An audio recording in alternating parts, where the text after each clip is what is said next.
The LPGA is the most prestigious women's golf tour in the world, and just days after crowning the season's final major champion in Evian, France, the players have flown all the way to the southern hemisphere, to right here in Auckland, New Zealand. No mai haere mai, kia ora, I'm Phil Tātourangi, and on this special preview show we're going to catch up with some of the LPGA Tour stars as they prepare for this golf tournament in a number of interesting and quite different ways. We've also got a feature interview with Lydia Ko as she prepares to defend her National Open title right here at Windross Farm. You know, this golf course once was a cropping field. This week it's going to host the MCKAYSON New Zealand Women's Open.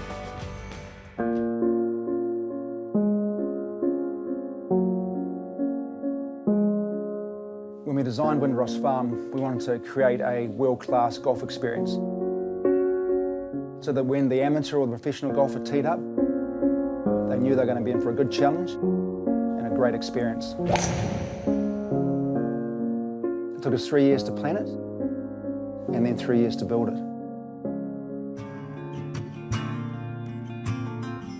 When we arrived there, they were cropping potatoes and also corn on the property. It was dead flat all the way across to the western boundary. I think we had 6 metres of fall over 1.6 kilometres of width in the property. We had the burns, or the drainage channels, cutting through the course, so straight away that said to us that drainage was a big problem on the site and something that had to be taken very, very seriously. The club was very adamant from day one. They wanted the best drain course in Auckland, so in order to do that with the high water table, we had to pretty much fill up the entire golf course. Pretty much every square metre of the site except for the burns, the wetlands and the lakes. So yeah, it was a very challenging site. It was critical that we kept some of the farm elements there, and where we couldn't keep some, we built one. So when you come in the entrance, the irrigation pump shed was deliberately made of old materials with the barn door on the steel slider to make it look like it might have been there when we came across it. So it's got a real rough, raw feel to it, and it feels like it's a New Zealand golf course. If you look at the slope rating, it's reasonably low. We've only got 39 bunkers, so you know everything about it, and the yardage is not long, so everything about the course says it's very easy. The difficulty comes with the wind on the course, and also tee position and pin position, which I think you'll see out there during the tournament. The course can be toughened up quite considerably from where the tee is going to be, where the pin will be positioned, and where the wind's coming from. I think it's just fabulous for the club. We never set out to make a championship golf course. There was always a lot of stress and discussion over what elements should be included or deleted, but you know, the club enabled us to complete it to the vision which we pitched to the members. Okay, we're here with Dan Maselli, the advanced rules official for the LPGA Tour. Firstly, welcome to New Zealand, your first time here. Thank you, Phil. We have weather like this every single day, Dan, so welcome. I love this. It's a little cool for me, being a Florida boy, but I like this a lot, and if this continues, I'll be a indoctrinated Kiwi by the time I leave. We've been doing a lot of talking about this golf course here. It's a slightly different look, though, than you see week in, week out on the LPGA Tour. Yeah, normally we don't play the links-style golf courses unless we're in Scotland or a place like that. Mostly it's a parkland golf course or maybe a resort-type golf course. But this golf course is a unique design in that you can set up the holes very differently from day to day, using different tees and of course the big greens with where the hole locations can be set. So you can challenge the players differently on the same holes, which I like a lot. It's going to be a lot of fun to watch how they attack the golf course. As the advanced rules official, you were here early. You've got a lot of different responsibilities. Talk us through some of the things that you've been doing to get not only the golf course, but the operations team here up to speed for the start of the tournament. Yeah, I work very closely with the operations team in where they're putting all the structures, tee signage, and all the things that have to be brought in for a professional event. Our job as rules officials is to make sure whatever they're putting up, how it affects the competition. We don't want to have, we try to protect the integrity of the competition. So we look at where their structures are and how it might affect play, maybe have to modify where they locate things, But for the most part, it's working with the operations team to make sure everything is put in the right place. And you work with the greenkeeping staff too on just what they need to do to prepare the playing conditions for the tournament? Absolutely. We have our standards as far as what we like for green speeds and profile of the fairways and things like that. So, yeah, we do adjust as we go through with the groups, with the golf course superintendent to make sure that the standards for our competition are where they need to be. We've got a great field here this week. This is the 10th country, I believe, that the LPGA Tour has gone through in just the first 28 weeks of the year. Let's take a look now at a season wrap and some of the highlights from this 2017 season. The 2017 LPGA season began in the tropical surrounds of the Bahamas. Some scintillating rounds led to record scoring over the first 3 days. It all came down to a playoff, with Lexi Thompson missing this putt to hand MCKAYSON Open entrant Brittany Lincecum her first tour win in nearly 2 years. I want to bust out and cry right now. I'm just so overjoyed. It's been such a long time since I've won. The first major of the year took place at the A&A Inspiration in California, and Thompson was again in the mix. But with the winner's check in sight, some controversy derailed her final round. She ended up in a playoff against So-Yeon Yu and had to settle for second once more. And So-Yeon Yu wins the A&A Inspiration. Canadian Brooke Henderson has cemented herself as one of the rising stars of the LPGA, and she'll be hoping to repeat these scenes from this year's Maya Classic at the MCKAYSON Open. Clutch. Brooke is back in the winner's circle. Super happy, and I'm just glad it's done and I finally have my 4th win. Henderson was the defending champ of this year's second major, the KPMG PGA Championship. But it was another MCKAYSON Open competitor, Danielle Kang, who prevailed to clinch her very first LPGA Tour win. And the wait is over. Not only a champion, but a major champion. This week I showed up and I trusted every part of my game, no matter where I ended up, and I think that was the difference. Like the MCKAYSON Open, Wisconsin's Thornbury Classic was a new addition to the calendar this year. Aussie Catherine Kirk, another player who's heading to Auckland, found it to her liking, winning her first LPGA event since 2010. What a finish for Catherine Kirk. Knowing that you've got support back home and people pulling for you and praying for you, and yeah, I mean, it means a lot. The US Open, the season's third major, is always hotly contested. This year in New Jersey, 8 of the top 10 finishers were from Korea. And it was Sung Hyung Park who prevailed, winning by 2 shots. And there's your champion for 2017. Kingsbarns Golf Links in Scotland hosted the British Open. English hope Jodie Hewitt-Shadoff went close, but it was IK Kim's time to shine, the Korean winning by 2 shots. And IK Kim becomes a major champion. Lydia Ko's experienced some indifferent form this year, but she appeared to be back close to her best, finishing runner-up to Lexi Thompson at the Indy Women in Tech Championship. And Lexi takes the checkered flag at the Brickyard. Ko found herself once again in contention at the final major of the year, the Evian Championship in France. But a superb final round saw Anna Nordqvist emerge as the winner, following a playoff against Brittany Altamare. And Nordqvist is a major champ once again. So here's how the race to the CME Globe looks following the Evian Championship. Lexi Thompson is on top of the standings with a handy 530-point buffer over So-Yeon Yu. It's tight in the middle, with only 40 points separating places 6 to 9. And Anna Nordqvist has pushed her way into the top 10 after a great weekend in France.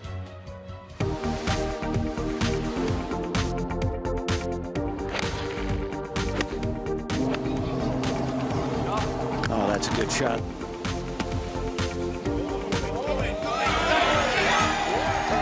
Hi, I'm Brooke Henderson, and I'm really excited to come to New Zealand this year and play in the MCKAYSON New Zealand Women's Open. Can't wait to see y'all there. The MCKAYSON Open scored a real coup by signing young Canadian star Brooke Henderson for this year's tournament. Since turning pro in 2014, Henderson has won 4 times on the LPGA Tour, and she's still only 20.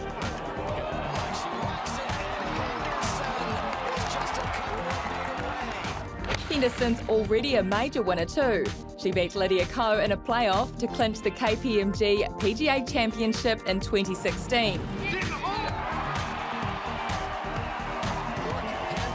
Closes out Lydia Ko with a bogey in the first playoff. Family's important to Brooke, so much so, her older sister Brittany caddies for her. It's proven to be a winning combination. You know, having my sister caddy for me and travel with me, you know, we're together 24 hours, you know, 7 days a week, which is, you know, so cool. You know, she's my best friend. She's also my caddy. She also looks after, you know, a lot of the hotel accommodations and everything like that. So, you know, I owe a lot to her to have her by my side all the time.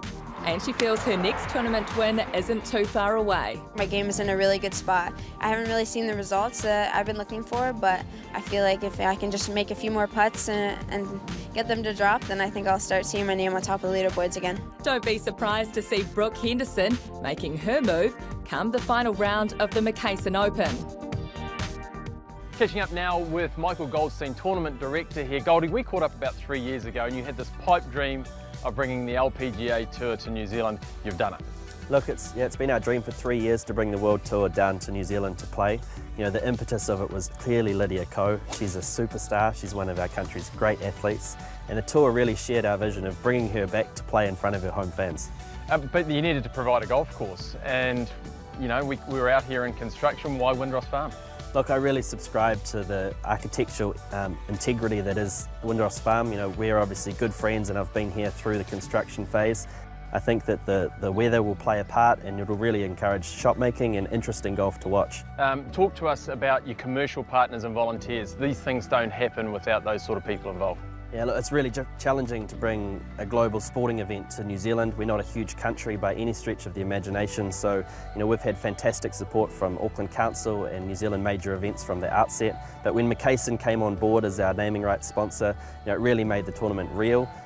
They've been a fantastic partner to us for the last 12 months. In addition to MCKAYSON, we've obviously got some great commercial partners, but I'd like to make mention of Qatar Airways and Infinity, who you know, huge supporters of the tournament. Talk to us about your field and the players that you've got involved. Clearly Lydia's coming home, but what are the other stars that you've managed to attract here? Yeah, look, Lydia's our tournament host. She's a great friend of ours, and it's exciting that she's been able to attract some of her friends as well to come down to New Zealand. You know, I can't wait to have Danielle Kang here, and Paula Cream has arrived already.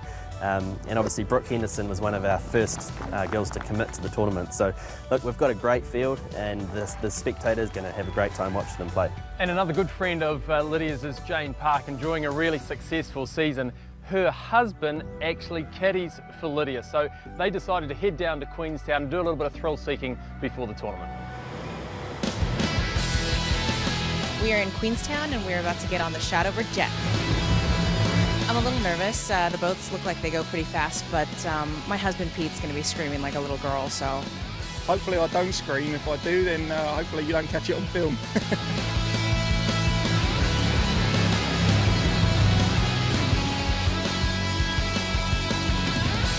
Is there any screaming going on?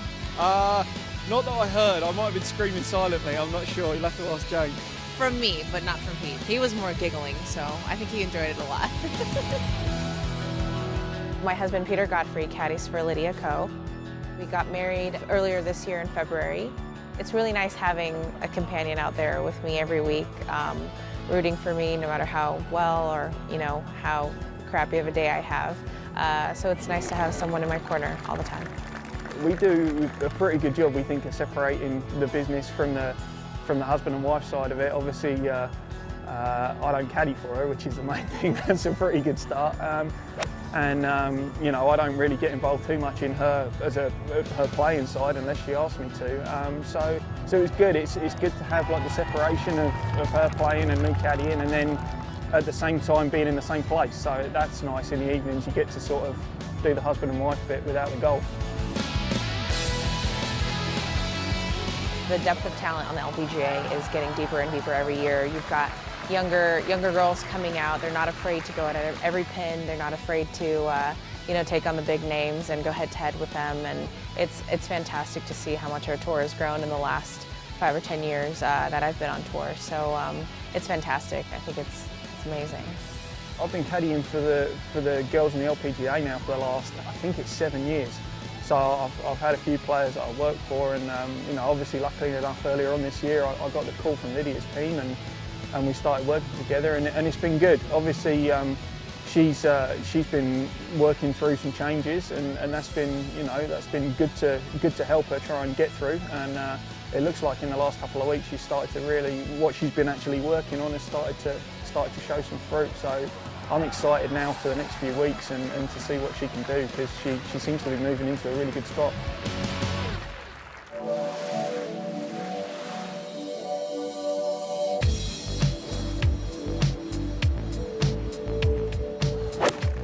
That was a good looking swing, just left of the hole.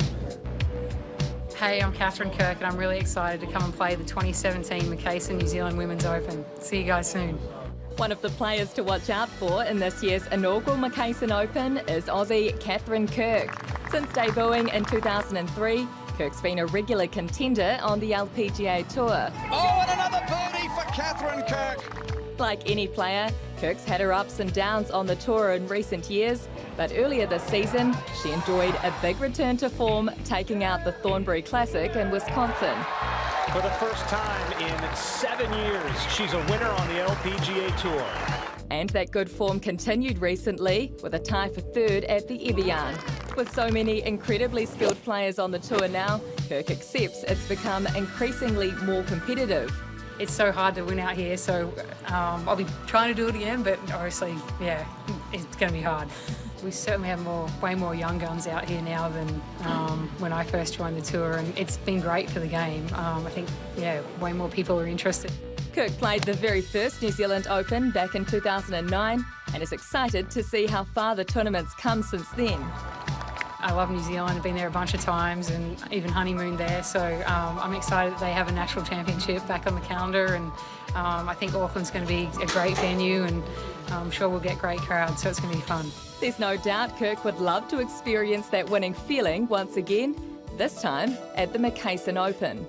So great showing from Catherine last week at Evian, a tie for third, which is her best major performance. Unfortunately for the American Solheim Cup star and 2010 US Open champion Paula Creamer was forced to withdraw in the first round with a very painful wrist injury. She's made her way here to New Zealand and is preparing to play in the tournament. New Zealand has a special place in my heart for sure. We came here, my husband and I, on our honeymoon almost 3 years ago, and all we've been talking about is when we're going to come back next. I have really learned to enjoy and love traveling, but seeing different things, seeing how people live in different parts of the world is definitely refreshing in what we do, because it is so directional with golf, and this is a nice way to be able to kind of just relax and see the world. Paula Creamer has made the decision to withdraw. Injury is tough. There's nothing worse than that, and it's very difficult whenever you have to withdraw. I've been very lucky. I haven't had to do it too many times in my career. Last week at Evian, in our final major of the year, I tried so hard, but I had to listen to myself, and and I withdrew. And we've definitely seen a lot of people to help kind of figure out what the plan is. But I plan on playing the tournament.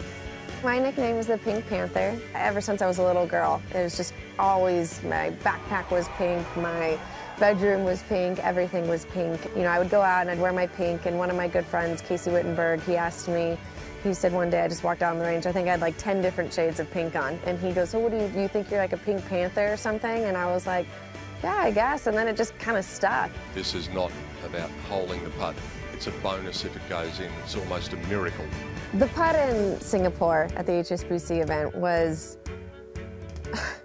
there's not even a word to describe it. And, the hole's over here and I'm aiming over here, and I hit this putt and I was thinking, oh, just go a little bit more, just get down that hill. And then all of a sudden you just see it tracking and tracking, and it's picking up speed and it goes in, and it was like, the sound of that putt going in and the people and the fans, it was incredible. I simply cannot believe what I just saw.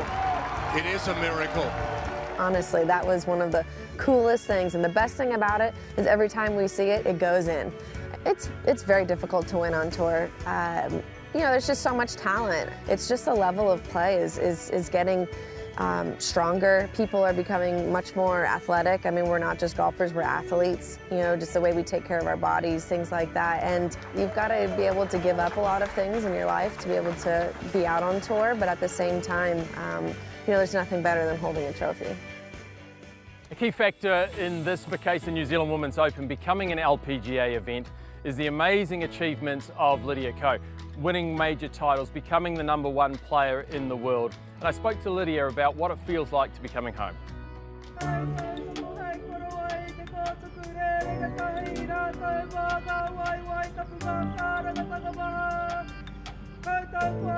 So after 18 months away and travelling the world and making the trip from Evian, how does it feel to be home?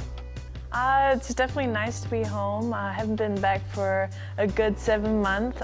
So yeah, nice to see my friends and just to be home and enjoy New Zealand. And you know, being here for an exciting cause, it's nice to be home for sure. Can you remember when golf became a thing for you?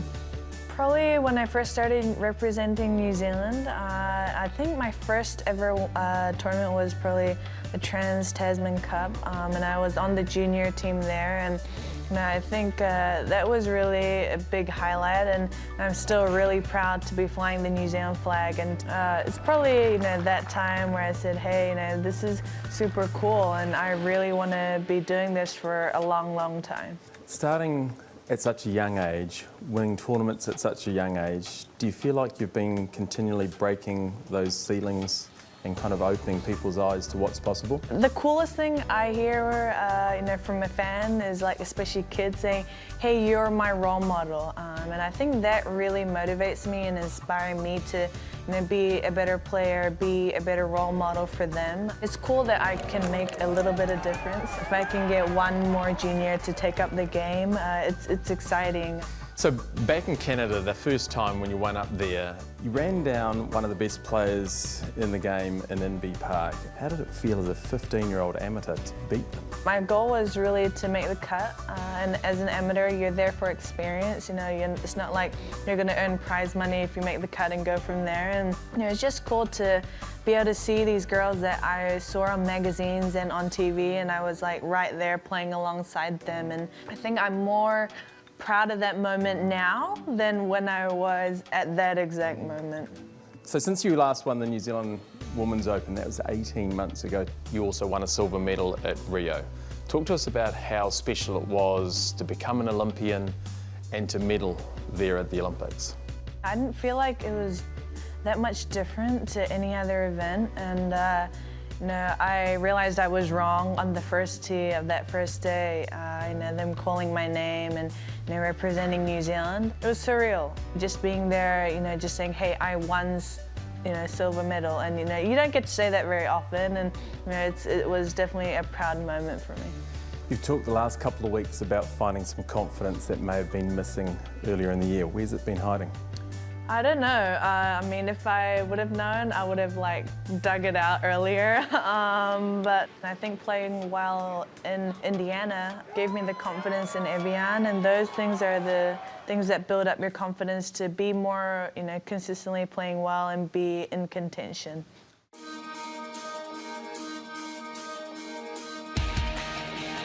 Hello, I am Belén Mozo. I'm here to play the MCKAYSON New Zealand Women's Open.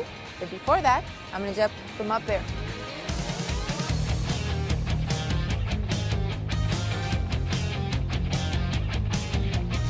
I've gone to many beautiful places, but every time you come to an island and you go upstairs and then you see all the views and the water and the volcanoes and the little islands, it makes it more special. I'm very surprised that I'm so calm, but it might be different once I step outside, so we'll see. 3, 2, 1, go! Have fun! Woo!